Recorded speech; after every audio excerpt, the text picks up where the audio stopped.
Okay, everybody, so it is that time to start the Passover cleaning. Yes, now you guys are probably thinking, girl, Passover is like a month away.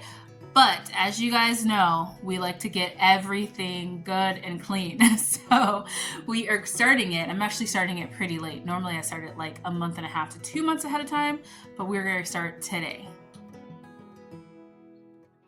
Hi everyone, welcome to my channel. I'm Shamira Benson, one part of Team Benson, and I am a Jewish wife who is going to be starting her Passover cleaning.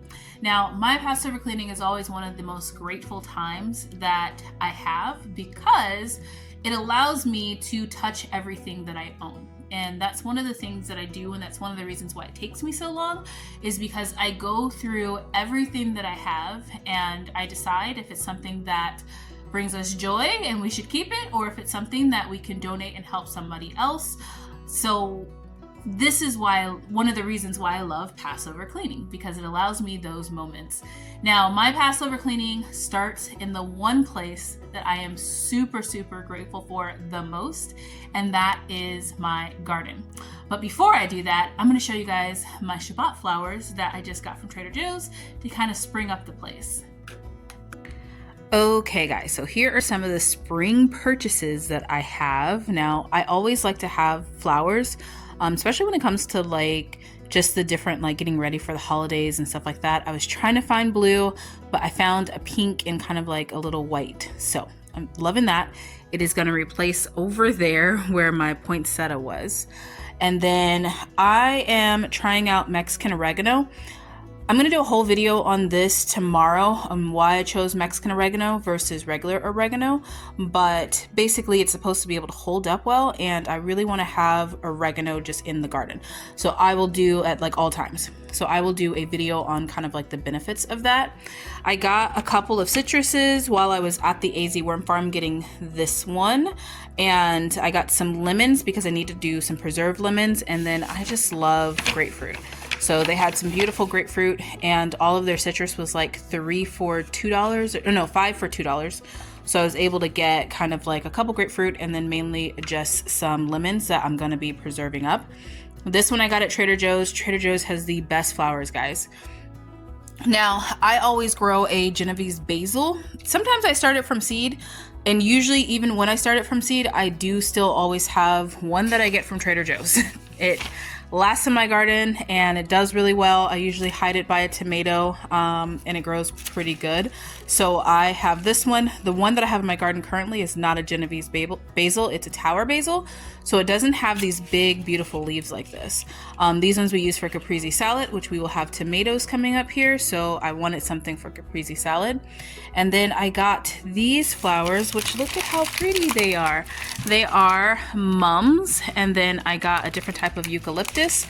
Eucalyptus is something we really have right now. Every time I get some type of flowers, so as you can see, those ones are dead eucalyptus, but every time I get like some type of flowers, I get eucalyptus with it because this is good for us to put in the shower while we're taking a shower. It kind of helps us breathe. All right, let's go outside and let me show you what I'm gonna be cleaning in the garden. So if you guys are not getting your flowers from Trader Joe's, I highly suggest that you do so because they're cheap and they last. Mums are one of my favorite flowers, and what is the other one called? Forgot the name of them, but mums are one of my favorite flowers.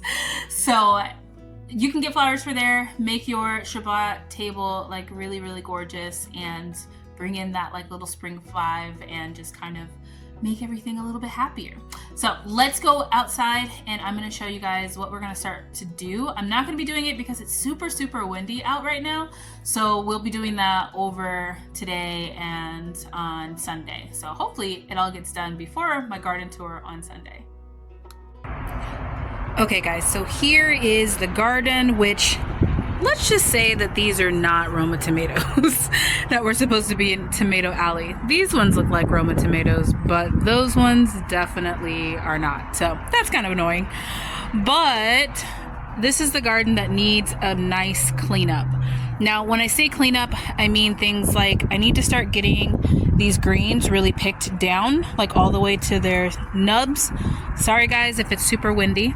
because we're starting to get holes in our garden, like these little pests right here. And when I start seeing that in my garden, my pest control is to pull it all the way back, like harvest it as far as it can go, and then rinse it with water. The pests are attracted to the older leaves because those are the weaker ones. And those are the ones that the plants are trying to get rid of, because the plants want to do this. They want to flower. So I want to go ahead and get those things out of my garden. Well, not out of my garden, but get them harvested back. Now, things like my squash, so windy, guys. This one is done. Like, these squash are just done. So I want to go ahead and get these pulled out because they look terrible. And although they're trying to continue to fruit and stuff like that, I just don't want the dead plants, and I want to do something else here. So that's going to be something I'm going to do. I want to do a big harvest on like my cilantro that is trying to go to flower too, because, you know, cilantro sees sun and goes to flower. These cauliflower heads need to come on out and get some space. So things like my tomato plants, I need to go ahead and give those a trim, which, look at these tomatoes, guys. I need to give the bases of them a trim, especially this one, because I want to plant my basil right below it, and then get it like, you know, going somewhere, because right now it's just going everywhere. I'm also going to give these cabbages a trim. It's so nice. They're trying to head up, so I want to get them before they get like sick, you know, before they start getting like attracting pests. So what I'm going to do is I'm going to trim them all up, and I'm going to bury their leaves in places that are empty, like those, because I need to start feeding the worms that are in that soil. Once again, the broccoli needs a harvest because it always needs a harvest. And then I'm also going to get over here to like my worm bin and really start feeding it. And then the last thing that I want to do to clean the garden, guys, is just to really get everything swept up. And my garden stays pretty swept. I don't like things, I like to be barefoot, so I don't like things touching my feet. So it stays pretty swept up. But once again, I want to touch every pot. I want to touch every pot. I want to see what's meaningful about it, what I want to do with it, and then get it all nice and clean. Potatoes are ready to be harvested. I'm excited. These ones right here, these broccolis, I'm probably going to go ahead and pull out because they're not getting big at all before they start to flower. So I'm probably going to go ahead and pull those out, plan what I'm putting in there. And then this area over here, I am going to redo. We have the new blue buckets, as these other ones are cracked. And so I want to go through all of that, give everything a wash and a wipe down. Our grill, we definitely need to get that done before Passover because we grill a lot on Passover too. So we have a really big surprise that came in the mail too that I think is going to probably have to go like right here. I might have to move the sugar cane, but we are going to figure it out, guys. But the goal of Passover cleaning is just to really get into our garden, appreciate our garden, get any type of weeds or anything like that that are out of the garden or that are in the garden, get them out, and really show love to our garden and appreciation. So we will be harvesting some things and just kind of getting everything cleaned up and getting all these pots that are not full sanitized. They're getting blown by the wind right now, but getting them all sanitized and ready to have something else going in them for the spring. All right, let's go back inside. It's super windy and let's chat some more. Okay, so that is pretty windy out there. Hopefully you guys can hear me okay. But I just want to say that Passover is one of my favorite holidays.